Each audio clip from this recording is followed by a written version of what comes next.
통합과학 27번째 차시입니다.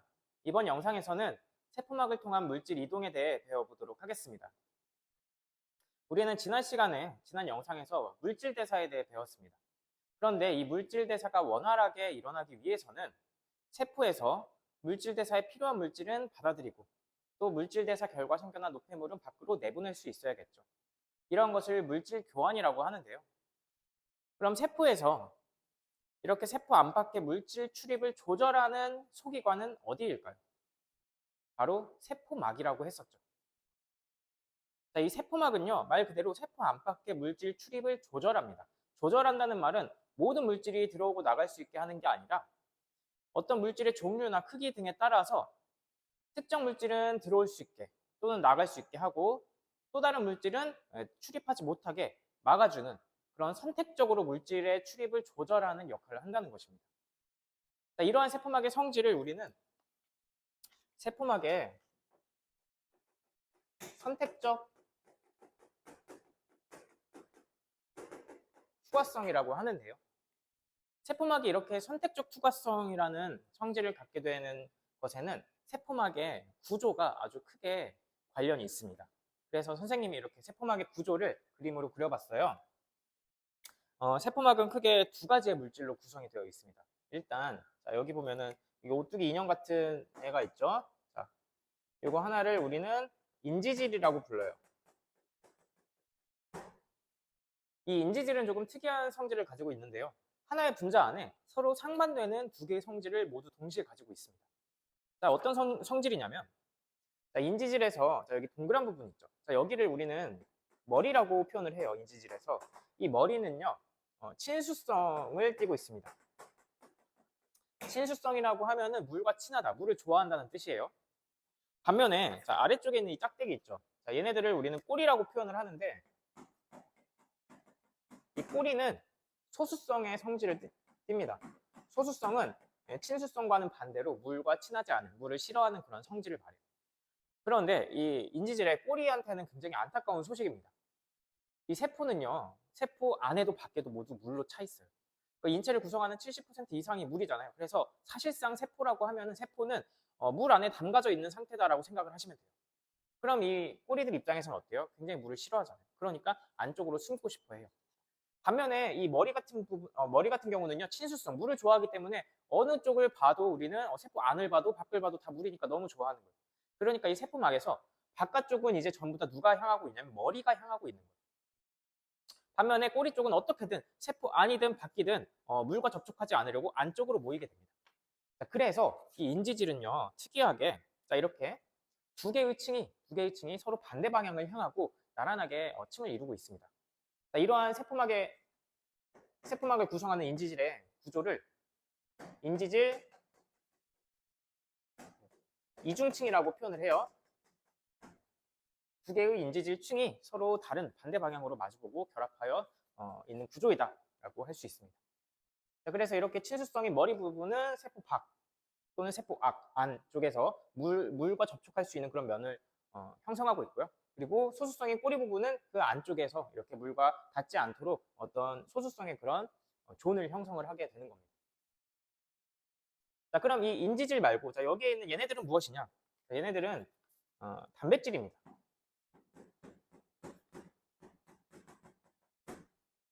막에 있는 단백질이다 해서 막단백질이라고도 부르는데 이 인지질 이중층 사이에 이렇게 막 단백질이 이렇게 관통해 있는 경우도 있고요. 아니면은 이렇게 살짝 그냥 위에 걸쳐져 있는 경우도 있어요. 그러니까 올라가 있는 경우도 있어요. 아니면은 뭐 반만 들어가 있는 경우도 있고요. 단백질이 존재할 수 있는 형태는 다양합니다. 어쨌든 여기서 중요한 건 무엇이냐? 세포막은 크게 인지질과 단백질 두 가지의 물질로 구성이 되어 있고요. 특히 이 인지질 같은 경우는 친수성인 머리 그리고 소수성인 꼬리 부분이 있어서 이중층을 형성해서 세포막을 구성한다. 이 특징을 여러분들 잘 기억을 해주시고요. 자, 그런데 선생님이 이제 이러한 인지질의 구조적인 특성 때문에 세포막이 선택적 투과성을 가지게 된다고 했었죠. 자, 이 얘기를 하려면 이제 세포막을 통한 물질의 이동 방식에 대한 얘기를 조금 해봐야 돼요. 자, 그러면 세포막을 통한 물질 이동 방식 첫 번째 확산에 대해서 얘기를 해보도록 하겠습니다. 세포막을 경계로 세포 안팎에 어떤 물질의 농도 차이가 생길 수 있겠죠. 한쪽은 고농도가 되고요. 그리고 다른 쪽은 저농도가 됩니다.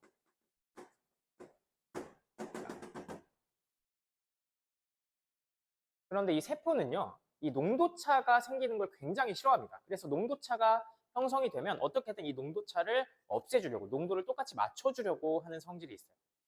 자, 그럼 생각을 해보세요.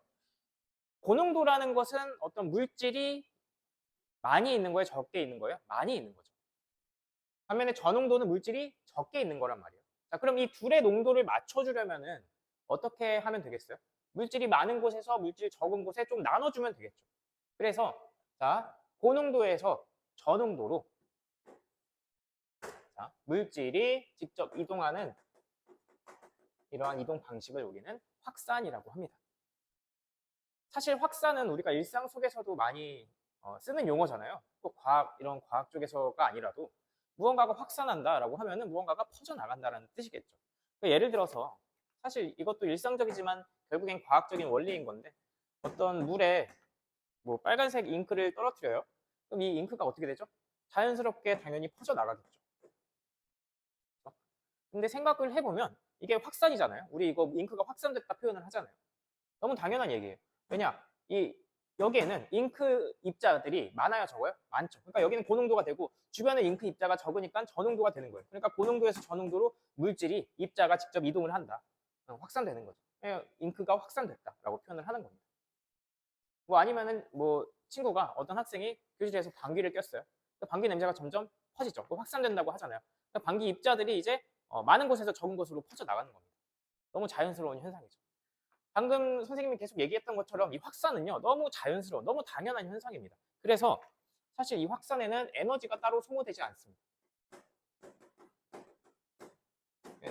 너무 당연한 자연의 이치 같은 현상입니다. 많은 곳에서 적은 곳으로 이동을 한다. 에너지가 따로 소모되지 않는다. 여러분 기억해 주시면 되겠고요. 그런데 이 세포막이 선택적 투과성을 가진다고 했죠. 이 선택적 투과성이라는 것은 어떤 물질은 들여보내고 어떤 물질은 들여보내지 않는 그런 성질을 말하기도 하지만, 둘 다 들여보내고 내보낼 수 있지만 그 이동 방식의 차이가 있는 것도 선택적 투과성이라고 하는 거예요. 그리고 그러한 선택적 투과성이 결국 이 세포막의 구조와 관련이 있다라고 얘기를 했죠. 자, 그래서 이 확산도요, 물질마다 확산을 할 수 있는 그 이동 방식이 조금 다릅니다. 자, 일단 첫 번째로 이 세포막의 구조 중에 인지질 있죠? 네. 인지질 이중층을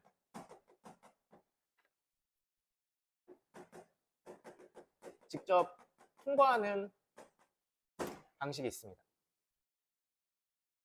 이게 가능한 물질은 어떤 물질들이냐면, 자, 크기가 매우 작은 분자들이 있어요. 크기가 매우 작은 물질. 대표적으로 어떤 애들이 있냐면 우리 산소나 이산화탄소 같은 이 기체 분자들 있죠. 얘네들은 크기가 굉장히 작아요. 작기 때문에 이 인지질 이중층의 틈 사이로 이렇게 통과가 가능합니다. 아니면 자, 크기가 좀 크더라도 이 인지질 이중층을 직접 통과할 수 있는 물질들이 있는데, 그게 어떤 물질들이냐면, 어떤 성질을 가진 애들이냐면, 사실 이 인지질 이중층을 통과하려면 결국에는 누구를 뚫고 가야 되냐면 이 소수성인 꼬리들이 있는 이 구간을 뚫고 지나가야 된단 말이에요. 그런데 사실 얘네들은요, 굉장히 자신과 다른 성질을 가지고 있는 물질들을 배척하는 성질이 있습니다. 그러니까 얘네들은 물을 싫어하잖아요. 그러니까 친수성이, 물을 좋아하는 애들이 오면은 난 너희랑은 물을 좋아해. 어떻게 그럴 수 있어? 난 너희랑은 말도 섞기 싫어. 이러면서 다 튕겨 내보냅니다. 그런데 자신들과 비슷한 성질을 가지고 있으면 너희는 뭘 좀 안 해. 물 싫어하지. 물 싫지. 너희 뭐 좀 안 해. 이러면서 들어오라고 해요. 그 다음 내보내줍니다. 이렇게 들여보내줍니다. 그래서 크기가 좀 크더라도 지용성의 성질을 띠는 물질 같은 경우는 인지질 이중층을 통과할 수 있어요. 지용성이라는 것은 이제 기름에 잘 녹는 물질을 말하는데 그게 이제 소수성이랑 비슷하거든요. 네. 그래서 이러한 지용성 물질들은 크기가 좀 크더라도 인지질 이중층을 직접 통과할 수 있다. 자, 두 번째 확산의 방식은요. 이 인지질 이중층을 직접 통과할 수 없는 물질들이 있을 거잖아요. 그런 물질들은 이제 어떻게 통과할 수 있느냐? 바로 여기 인지질 말고 세포막을 구성하는 단백질 있죠. 이 단백질을 통해서 막단백질을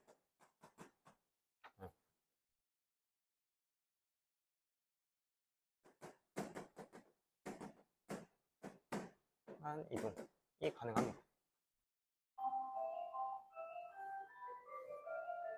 종이 쳤네요.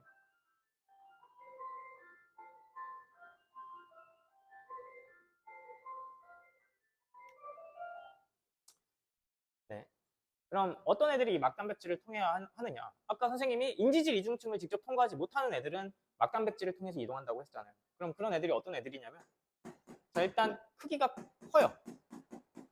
근데 크기가 큰데 지용성이면 들어갈 수 있다고 했잖아요. 인지질 이중층. 근데 크기가 크면서도 물이랑 친해요. 그러니까 수용성인 물질.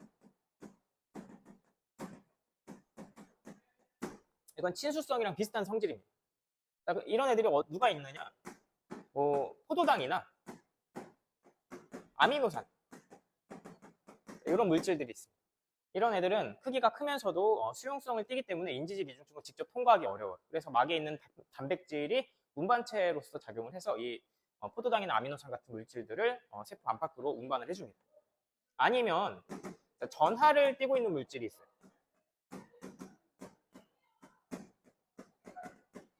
전하라는 것은 이제 플러스 마이너스 그런 전기적인 성질을 말하잖아요. 자, 전하를 띠는 대표적인 물질이 이온이 있죠. 그래서 나트륨 이온이나 아니면 칼륨 이온 같은 이런 이온들. 이런 이온들은요, 이 인지질 이중층을 직접 통과하려고 하면 얘네들이 전기적인 반발력 이런 것들 때문에 이제 튕겨져 나갈 수가 있거든요. 그래서 얘네들은 이 막단백질이 만들어주는 그 통로가 있어요. 그 통로를 통해서 이동할 수 있습니다.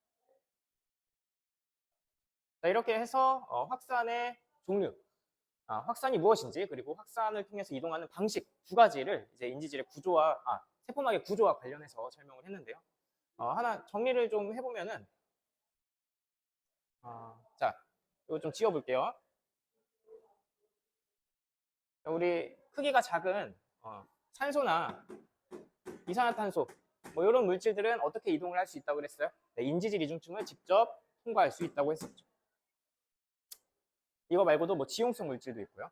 그런데 크기가 큰 수용성인 포도당이나 아미노산 아니면은 나트륨 이온과 같은 이온들 이런 애들은 네, 막단백질을 통해서 인지질 이중층을 직접 통과할 수 없어서 막단백질을 통해서 이동을 해야 된다라고 얘기를 했었죠. 그리고 또 마지막으로 예시를 하나 들어보면은 확산에 대한 예시예요. 자, 이 폐포가 있습니다. 네, 폐에 있는 세포 같은 애들이에요. 자, 이 폐포에는 뭐가 있냐면은 우리 공기 중에서 흡수한 산소가 풍부합니다. 자, 그리고 이 폐포 주위에는 모세혈관이 이렇게 지나가고 있어요. 자, 그러면은 상대적으로 이 모세혈관에는 산소가 적거든요. 그러면은 산소의 농도가 차이가 나겠죠. 여기서는 산소가 고농도, 여기서는 저농도가 되는 거예요. 그러면은 수업인가? 네, 들어도 돼요. 금방 끝낼게요. 네, 금방 촬영을 끝낼게요. 앉아 있어도 돼요. 네.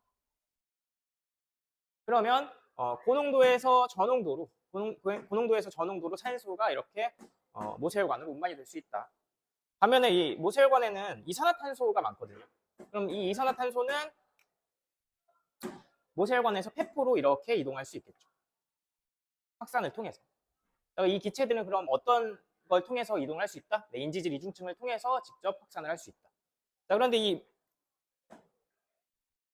모세혈관이 쭉 가면은 이제 누구와 또 연결이 되냐면 이 조직세포랑도 연결이 되어 있어요.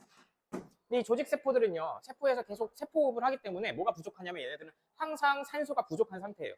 그럼 지금 이 모세혈관은 폐포한테 산소를 받았잖아요. 그럼 산소가 고농도가 되겠죠. 상대적으로 조직세포보다. 얘는 항상 산소가 부족하니까. 그러니까 이 산소를, 폐포에서 받아온 산소를 조직세포로 또 이렇게 이동을 해줍니다.